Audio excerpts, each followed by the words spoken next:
በስመ አብ ወወልድ ወመንፈስ ቅዱስ አሐዱ አምላክ አሜን። ለትምህርታችን መነሻ የሚሆነን የመጽሐፍ ቅዱስ ክፍለ ምንባብ በቅዳሴው ላይ ከተነበበው ወስደን ነው የምንማረው።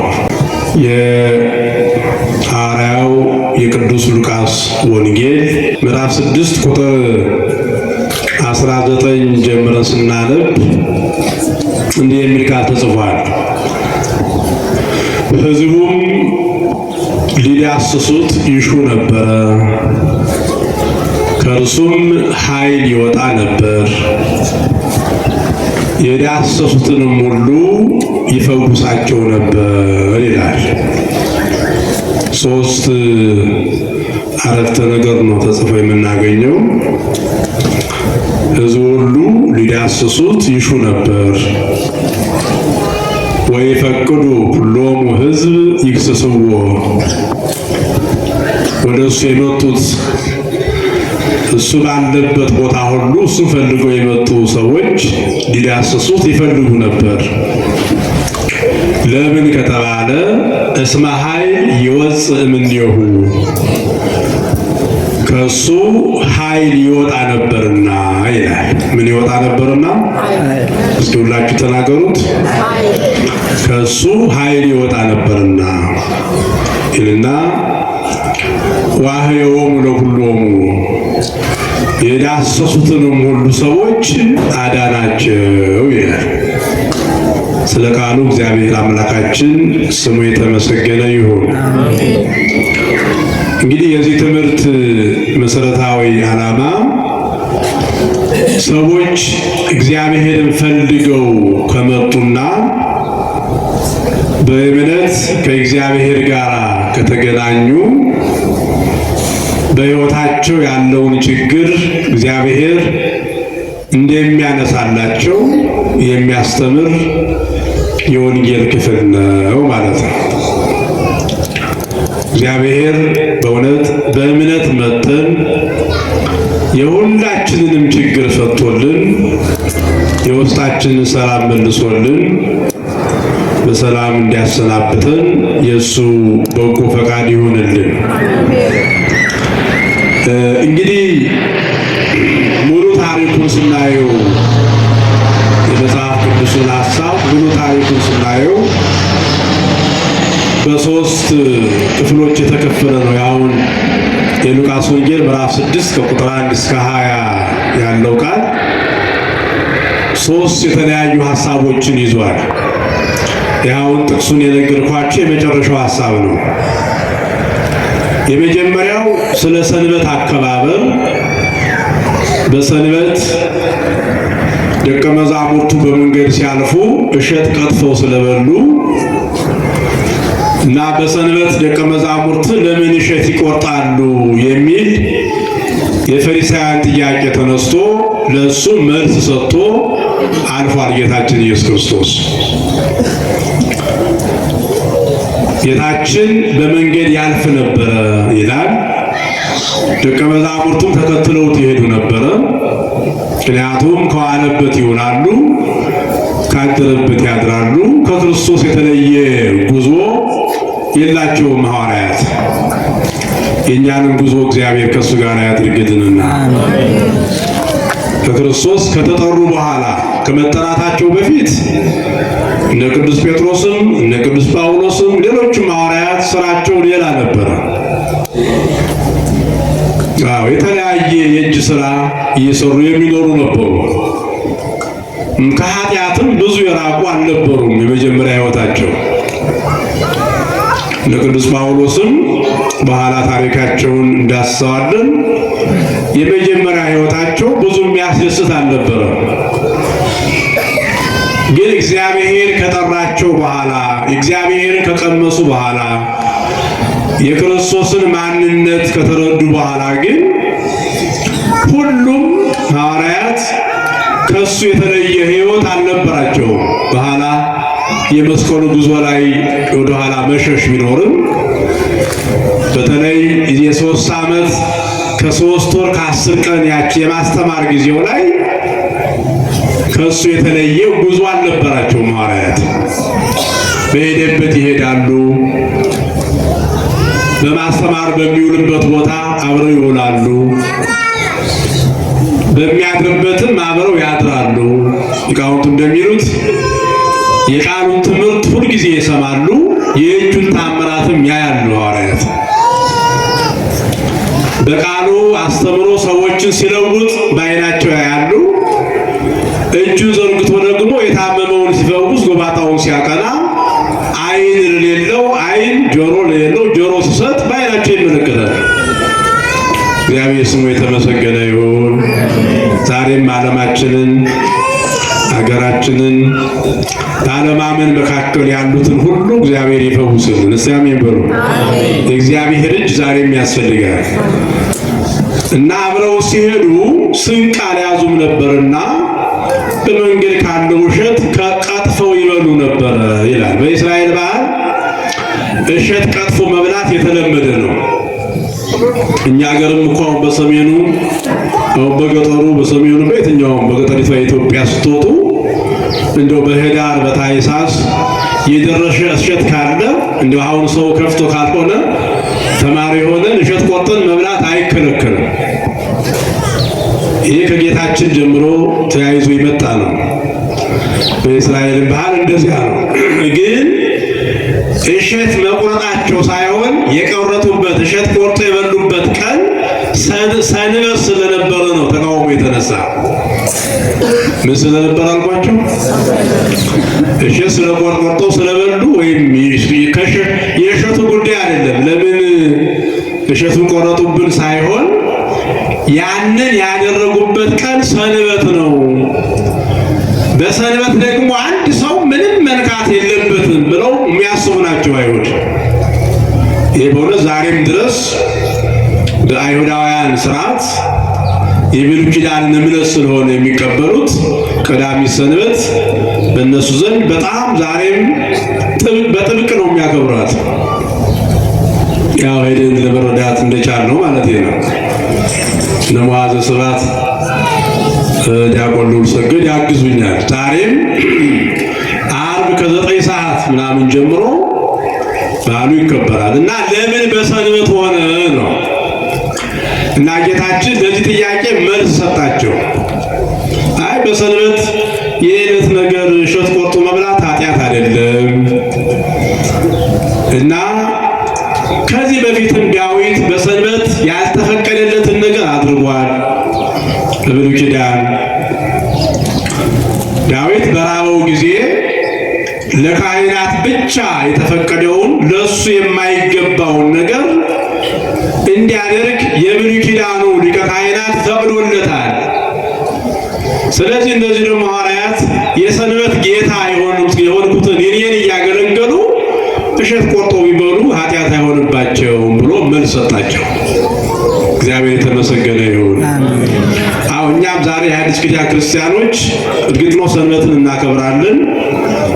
በሰንበት ወደ እግዚአብሔር መምጣት ግዴታችን ነው። በሰንበት ግን ዕለታዊ ነገር ማድረግ እግዚአብሔር አይከለክልም።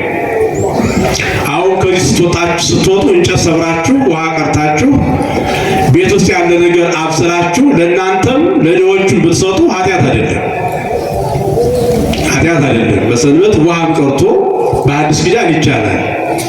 በብሉይ ኪዳን ግን በሰንበት ምንም መንቀሳቀስ አይቻልም እና ይህንን የአዲሱን ኪዳን አከባበር ኢየሱስ ክርስቶስ እንደነሱ እንደ ብሉይ ኪዳኑ ስርዓት እንዳይደለ ዳዊት በብሉይ ኪዳኑ ስርዓት ያልተፈቀደውን ነገር እንዲበላ ከተፈቀደለት በአዲሱ ኪዳን ደግሞ እኔን የሚያገለግሉ ደቀ መዛሙርቴ በረሃባቸው ጊዜ እሸት ቆርጠው ረሃባቸውን ቢያስወግዱ ኃጢአት አይሆንባቸውም። እግዚአብሔር ለሰንበት ወልደ እጓለ እመሕያው እኔ የሰው ልጅ ሆኜ በሥጋ የተገለጥኩት እኔ የሰንበት ጌታ ነኝና አላቸው። ይህን ጥያቄ በዚህ ከዘጋ በኋላ ጌታችን ኢየሱስ ክርስቶስ ወደ ምኩራብ ገባና ወንጌልን አስተማረ። ሁለተኛው ታሪክ ማለት ነው። ከዚያም በመካከላቸው እጁ የሰለለች አንድ ሰው ነበረና ያንን እጁ የሰለለችውን ሰው ክርስቶስ እጅህን ዘርጋ ብሎ በፊታቸው ፈወሰ ይላል። እስቲ አመስግኑት እግዚአብሔር በእውነት። ወደ ምኩራብ ገብቶ እጁ ከሰለለችው ከደረቀችው ሰው ጋር ክርስቶስ ሲነጋገር አሁንም አይሁድ ደስተኞች አልነበሩ። በሰንበት ለምን እሸት ቀጠፉ ብለው ጥያቄ ያነሱት ፈሪሳውያን አሁን ደግሞ እስቲ ይህንን በሽተኛውን በሰንበት ሲፈውሰው እንደሆነ እስኪ እናያለን እያሉ የሚከሱበትን ነገር እየፈለጉ ይጠባበቁት ነበረ ይላል። የሚገርም እኮ ነው። አንዳንድ ጊዜ ከሰው ልጅ የምናስበልጣቸው ነገሮች አሉ። ከሰው ልጅ የሚበልጥ ነገር የለም። አንዳንዴ እንደ ሃይማኖት እንኳን ስናይ የሰው ልጅ ከሚጠፋ አንዳንዴ ቀኖና ተጥሶ የሰው ልጅ እንዲጠፋ ይደረጋል። በተለይ ግብፃውያን የግብፅ ኦርቶዶክስ ቤተክርስቲያን ለሰው ልጅ በጣም ትልቅ እንክብካቤ ታደርጋለች። ቅዳሴ እንኳን በቀን 3 ጊዜ ቀድሳ ምዕመናን እንዲቆሩ ታደርጋለች። እኛ ሀገር ሰው ወደ ስርዓቱ እንዲመጣ ነው ብዙ ጊዜ የምናደርገው። ጥሩ ነው በእርግጥ ግን ለሰው በማሰብ የሰው ልጅ በእግዚአብሔር አርአያ የተፈጠረ ክቡር ፍጥረት ነውና ሰውን ማዳን ሰውን ማሰብ በጣም ይገባል። እና በሰንበት ለምን እሸት በሉ ያሉት ሐዋርያት አሁን ደግሞ መቅደስ ሲያስተምር ያ እጁ ሽባ የሆነው ሰውና ክርስቶስ ስለተግባቡ እስኪ ፈውሰው እንደሆነ እንይ ደግሞ በሰንበት ደግሞ ይሄን ንሙን ፈውሶ ልናየው ይሆን ብለው የሚከሱበትን ነገር ይፈልጉ ነበር ይላል። በአይሁድ ስርዓት በሰንበት የታመመ ሰው እንኳን መፈወስ የለበትም ብለው የሚያስቡ ናቸው። በሰንበት የታመመ ሰው እንኳን ድኖ የተኛበትን ምንጣፍ ተሸክሞ መሄድ የለበትም ብለው የሚያስቡ ናቸው። እግዚአብሔር ከእንዲህ አይነት አመለካከት ይሰውረን። አሜን በሉ እስቲ ብለው የሚያስቡ ናቸው። የሐዲስ ኪዳኑ ትምህርት ደግሞ እንደዚህ አይደለም እና ይጠባበቁት ነበር ይላል። የሚገርማቸው ግን እነዚህ ፈሪሳውያን በሰንበት የታመመ ሰው ሲፈወስ ይከፋቸዋል። በሰንበት ግን የሆነ ገደል ውስጥ የገባ ከብት የሞተባቸው ከብት ካለ ገደሉን ቆፍረው ዛፉን ቆርጠው የወደቀውን ከብት ያነሳሉ። የታመመ ሰው ሲፈወስ ጥያቄ ያነሳሉ። በሌላ አነጋገር እነዚህ የአይሁድ መምህራን የሚባሉ ሰዎች ከሰው ልጅ ሕይወት ይልቅ ለእንስሳት የሚጨነቁ ነበሩ ይላል። እንደውም ጌታችን ብሏል፣ በሰንበት የታመመ መፈወስ ነው የሚከብደው ወይስ የሞተውን ከብት ገደል የከባውን ከብት ገደሉን ቆፍሮ ዛፉን ቆርጦ አፈሩን ምሶ ማውጣት ነው በዓል የሚያሽረው ብሎ መልሶላቸዋል። የሆነ ቦታ ላይ ከሰው ይልቅ ለእንስሳት ከከበረው ከሰው ልጅ ክብር ይልቅ የሆነ ምድራዊ ነገር የሚያሳሳቸው ሰዎች ነበሩ። ዛሬም ዓለማችን በዚህ የተሞላች ናት። በእውነቱ ለዚያ እኮ ነው ሰው ገንዘብ ተቀብሎ ወንድሙን የሚገድለው ከሰው ይልቅ የሚያልፍ ነገር ስለሚበልጥብን የሞተውን ሰው አስከሬን ሰው ሳያነሳ ኪሱ ውስጥ ገብቶ ግን ያለውን ሳንቲም በብሮዞ ይሄዳል። የወደቀውን ሰው ሳይገደው ግን በወደቀው ሰው ኪስ ያለውን ሳንቲም ሰው ይወስዳል። ዛሬ ከሰው ይልቅ ለሚያልፍ ነገር ለደቃቂስ ነገር የሚያስብ የሚጨነቅ ሰው ነው ዛሬ ያለው። ሰው ከምንም በላይ ሰውን የሚያከብር ቢሆን ኖሮ ማማለጃ ተቀብሎ በወንድሙ ላይ አይፈርድም ማለት ይመናል። ፍርድ አያጣምምም። የሆነ ነገር ወስዶ እውነቱን ሐሰት ሐሰቱን እውነት ብሎ መፍረድ አይችልም ነበር።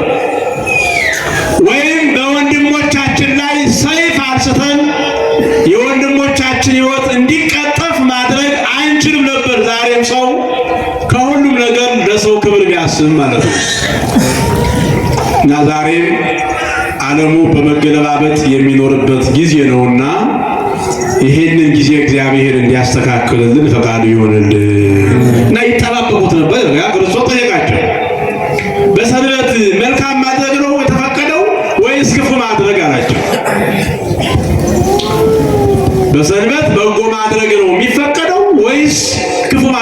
የሚፈቀደው።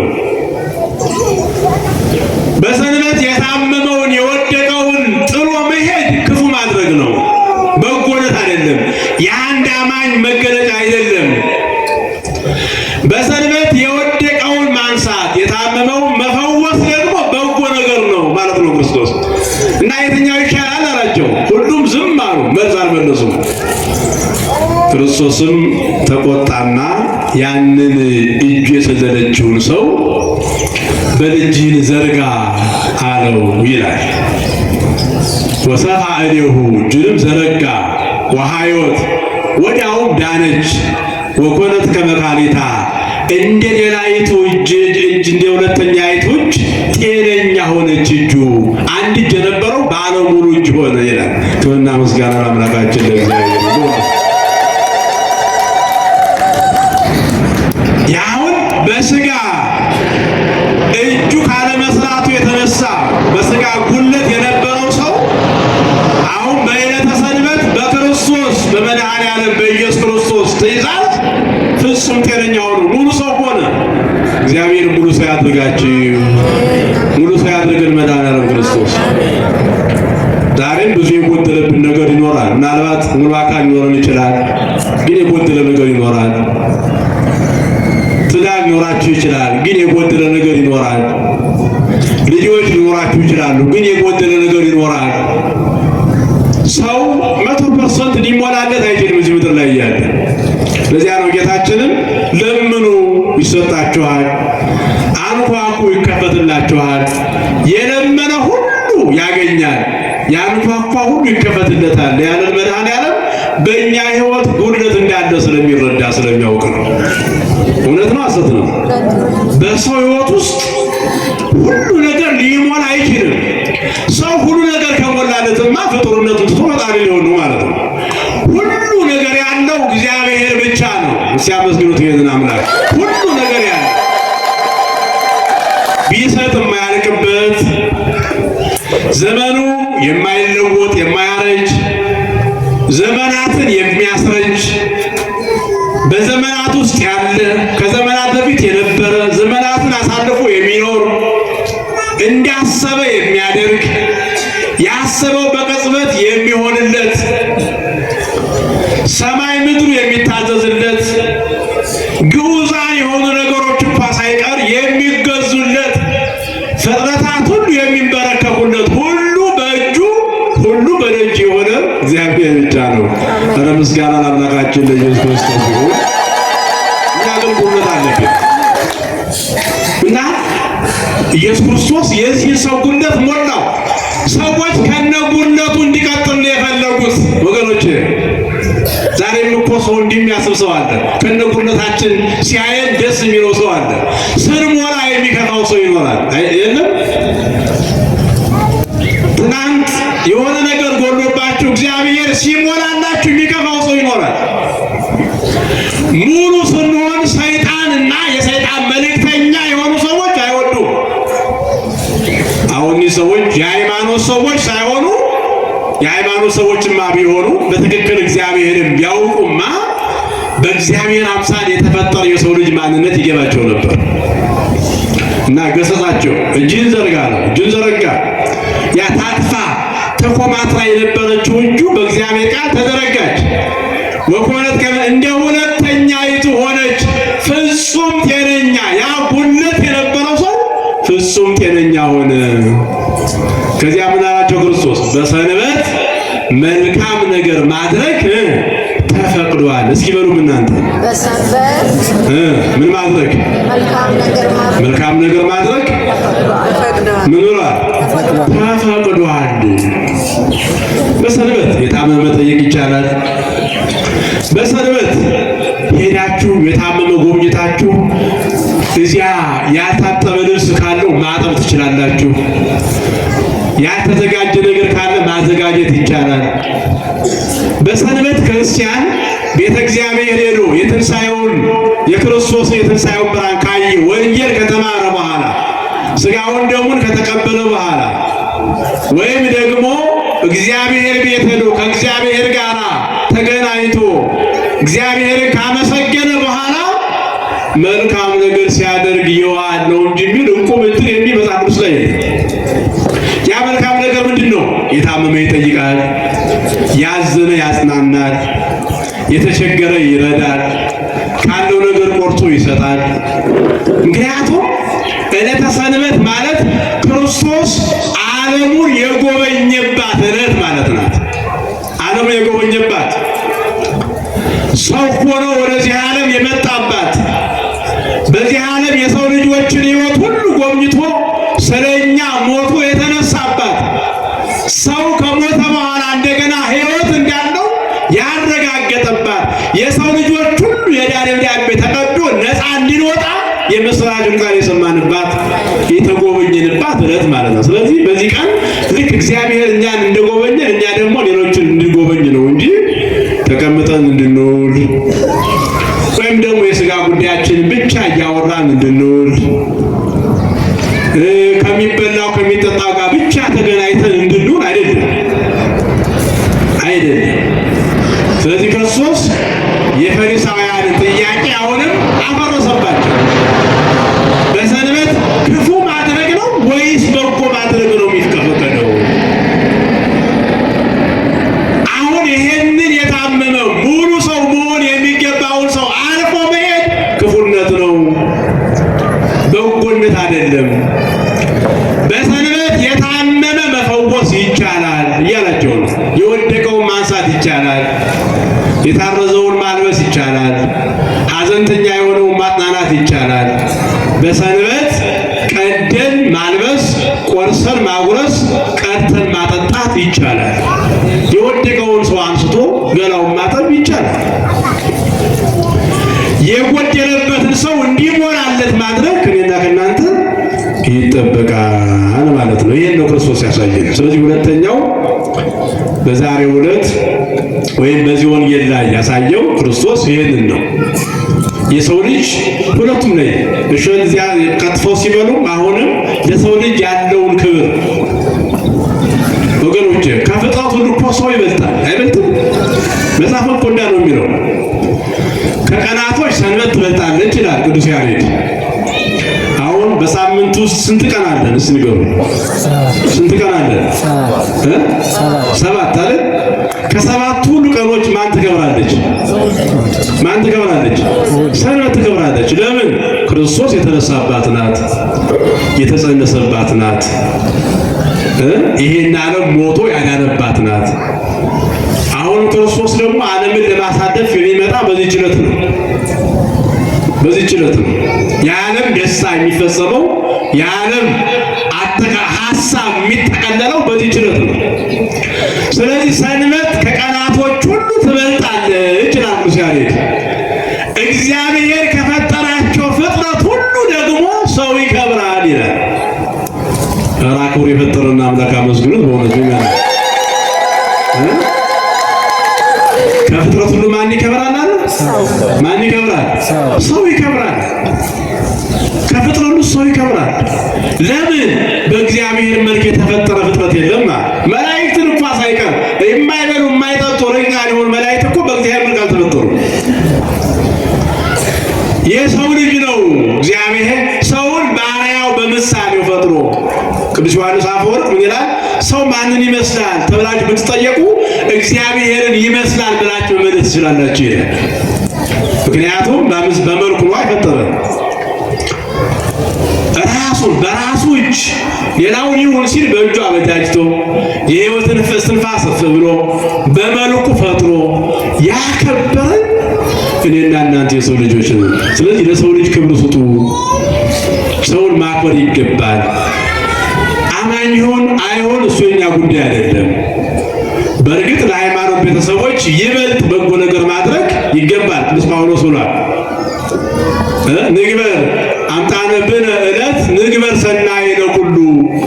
ፀሐይ ጊዜያችን እስካለች ድረስ ለሰው ሁሉ በጎ ነገር እናድርግ ይልና ወፈድፋደስ ለሰብእ ሃይማኖት፣ ይልቁንም ደግሞ አብዝተን በእምነት ለሚመስሉን ይላል። በእምነት ለሚመስሉን እና እግዚአብሔር ላከበረው ለሰው ልጅ ክብር ሰጥተን ከእግዚአብሔር የሚገኘውን በረከት ለመቀበል እኔንም እናንተንም ይርዳን። ዛሬ መከባበር የለም። ዛሬ አንዳችን ለአንዳችን ያለን አመለካከት የተለያየ ነው። የወደቀ ገንዘብ እንጂ የወደቀ ሰው የሚያነሳ የለም። ዛሬ በእኛ ዘመን የወደቀ ዕቃ የሚያነሳ እንጂ የወደቀ ሰው የሚያነሳ የለም። እግዚአብሔር ደግሞ የወደቀ ሰው ሲያነሳ ነው ያየነው። የተራበ ሰው ሲያበላ ነው ያየነው። ሰዎች የረሷቸውን ሲፈውስ ነው ያየነው። ትሸታለህ አትቅረበን እየተባሉ የተገለሉ ሰዎችን ሲያጠፋቸው ነው እግዚአብሔር ያየነው። እና አንድ አይነቱን ኦርቶዶክሳዊ ወይም ክርስቶሳዊ የሆነ ልብና ማንነት እግዚአብሔር ለሁላችን ይስጠን። አሜን አትሉ? ለሁላችን የሚስጠን ይሄን። ከዚያ በኋላ ሶስተኛ እግዚአብሔር የሰራው ሐዋርያትን መምረጥ ነው። ወረሰየም ሰባቲሃ ሐዋርያት እግዚአብሔር ከጠራቸው ከተከተሉት ከመጡት ሁሉ ሰዎች 12ቱን ሐዋርያት መረጠ። ወሐረየ ካልአነ ሰባ እንደገና ደግሞ ሌሎቹን ከ12ቱ ሐዋርያት ጋር ሁለት እየሆኑ ደግሞ ወንጌል የሚሰብኩ ሌሎቹን ደግሞ 72 አርድእትን እግዚአብሔር መረጠ ይላል። አሁን ዛሬ የምናስባቸው ሁለቱ ቅዱሳን አንዱ ከ12ቱ ሐዋርያት አንድ ደግሞ ከ72ቱ አርድእት የሆኑ ናቸው። ዛሬ የምናስባቸው እግዚአብሔር ሁለቱንም የጠራቸው እሱ ነው። ለምን? ወንጌልን እንዲያስተምሩ እሱ የሰራውን ስራ በዓይናቸው ያዩ ስለሆኑ ለቅዱስ ጴጥሮስ የታመመውን እንዲፈውሱ። እንዳው ምንድን ነው የሚለው እዚሁ ቁጥር 19 ላይ ስታነቡ ቁጥር 9 ጀምራችሁ ስታነቡ እግዚአብሔር ሐዋርያትን ከጠራና ከመረጣቸው በኋላ በአጋንንት ላይ ስልጣን ሰጣቸው ይላል። በምን ላይ ስልጣን ሰጣቸው? አጋንንት ላይ። እስኪ ንገሩኝ፣ በምን ላይ? በአጋንንት ላይ። የታመመውን እንዲፈውሱ፣ በአጋንንት እስራት የተያዙትን ሰዎች እንዲፈቱ፣ እጃቸው የሰለለውን እንዲፈውሱ፣ ቀን የመሸባቸውን በስጋ ጉድለት ምክንያት ከጓደኛ በታች የሆኑትን እኩል እንዲያደርጉ፣ በቃላቸው ወንጌልን እየሰበኩ በእጃቸው ደግሞ ታምራትን እንዲያደርጉ እግዚአብሔር በአጋንንት ላይ ስልጣንን ሰጣቸው። አባቶቻችን የሰጠን አምላክ ምስጋና ይድረሰው። አሁን ዛሬ ያለው ትውልድ እፈውሳለሁ ይላል፣ ግን በአጋንንት ላይ ስልጣን የተሰጣቸውን አባቶችን ግን አያውቅም፣ አያከብራቸውም። ከቅዱስ ጴጥሮስ እንበልጣለን የሚሉ አስተማሪዎች አሉ። ዛሬ ከቅዱስ ጳውሎስ እንበልጣለን የሚሉ አሉ። እነሱን የማያውቁ እንዴ ዛሬ ያለው አስተማሪ እኮ በተለይ ከዚህ ቤት ውጭ የሆኑት ሰዎች የምታዩዋቸው ዛሬ ያሉት ሰዎች የእግዚአብሔር ጸጋ በእነሱ ላይ እንዳደረ የሚናገሩ ከሆነ ከእነሱ በፊት የነበሩ ቅዱሳንም በእግዚአብሔር ጸጋ እንዳለፉ ማመን አለባቸው። አለዚህ ሐዋርያው ቅብብሎሽ የለማ። አሁን ይሄ ትውልዱ የዘነጋው ይሄንን ነው። የነ ቅዱስ ጴጥሮስን ጸጋ አያውቅም። የነ ቅዱስ ጳውሎስን ጸጋ አያውቅም። በእነሱም ቃል ኪዳን አያምንም። ግን ዛሬ ሐዋርያ ነኝ ይላል። ሐዋርያ ነኝ ይላል። ነቢይ ነኝ ይላል። እግዚአብሔር በአዲስ ኪዳን ነቢይ ብሎ የሾመው ሐዋርያ የለም። በአዲስ ኪዳን ነቢይ ተብሎ የሚጠራ ሐዋርያ የለም።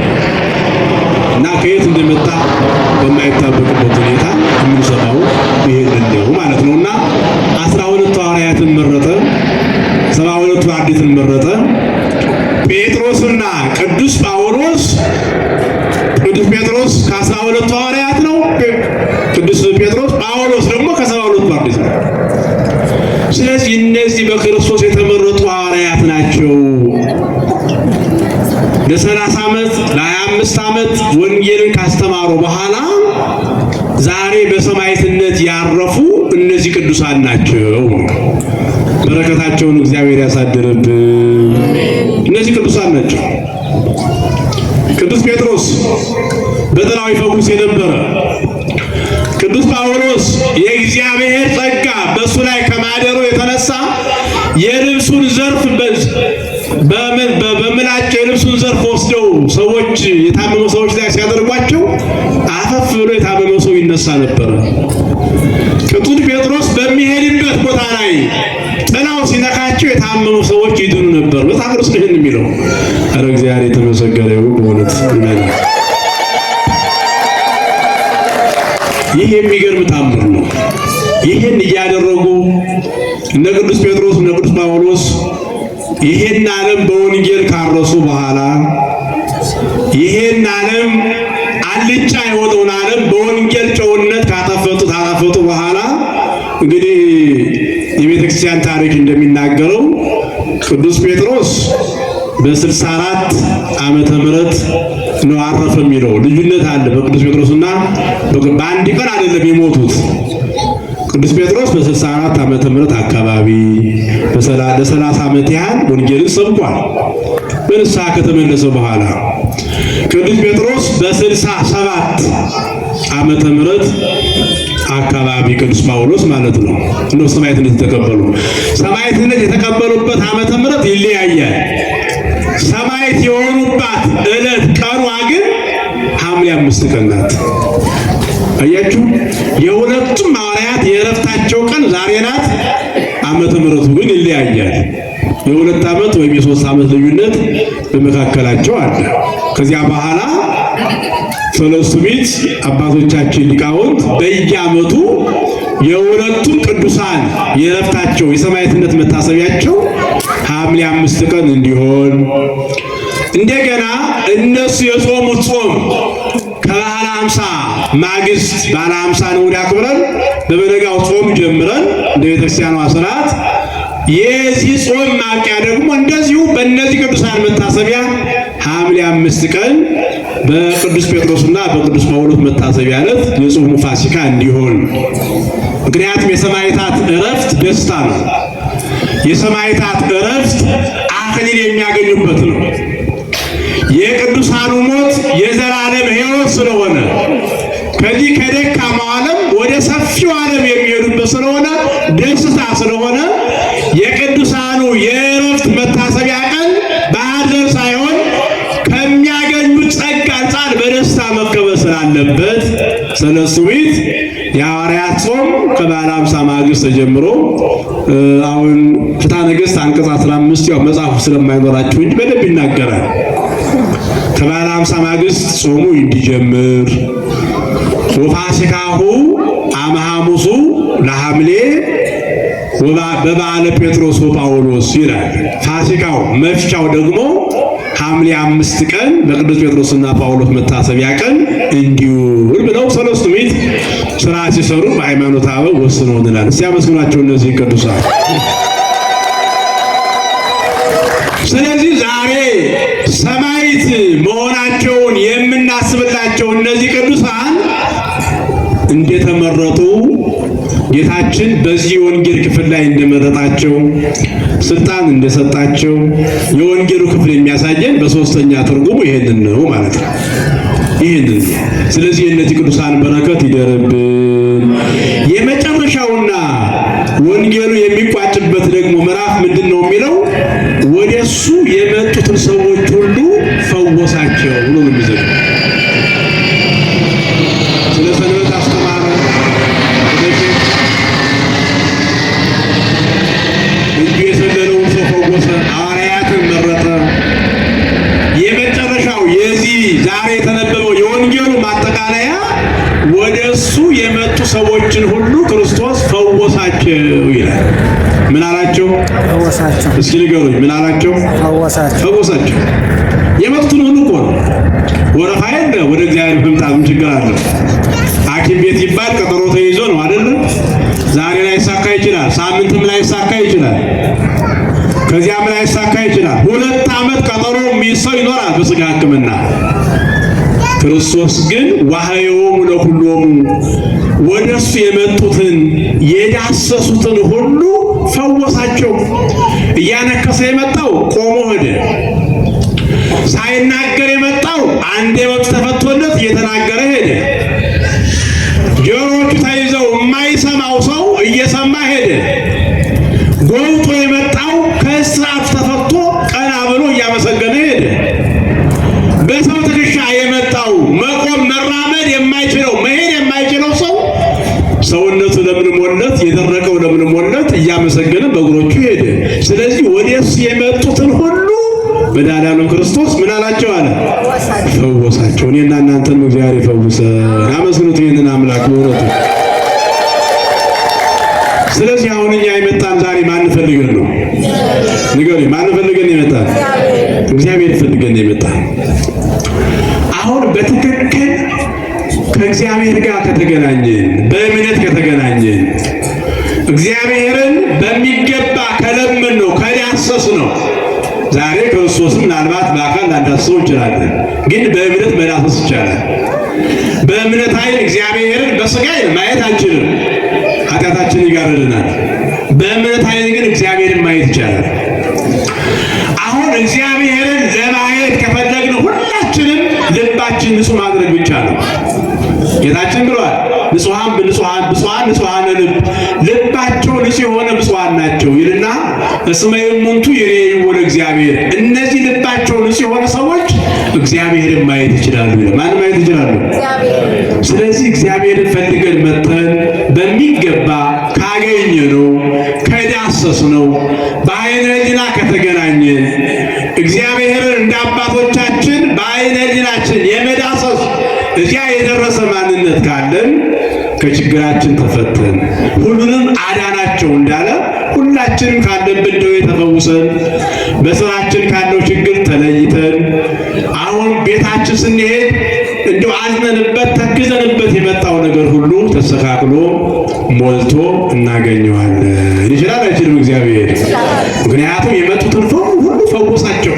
ታሞ የመጣው በልዩ ልዩ ደዌ ተይዞ የመጣው ሁሉ እያመሰገነ ከደዌው ተላቆ ያ የሐዘን ፊታቸው የደስታ ፊት ሆኖ እያመሰገኑ ይሄዱ ብሎ የወንጌሉን ክፍል ይዘጋል።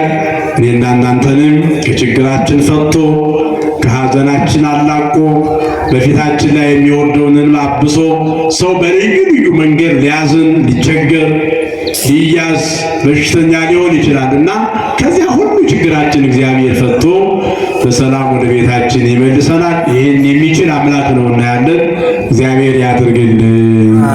ወደሱ የመጡትን ሁሉ ችግራቸውን ፈቶ እንደላከ ወደ ቤተ ክርስቲያን መጥተን እሱን ለምነን አባታችን ሆይ ብለን ስሙን ጠርተን ስንመለስ እግዚአብሔር በሕይወታችን ያለውን ችግር ሁሉ ፈቶ እንዲያሰናብተንና አፋችንን ለምስጋና ለመክፈት እንድንበቃ እግዚአብሔር ሁላችንም ይፍቀድልን። የቅዱሳኑ የቅዱስ ጴጥሮስ ቅዱስ ጳውሎስ በረከት ከእኔም ከእናንተም ጋር ይሁን። ስብሐት ለእግዚአብሔር። ይቆየ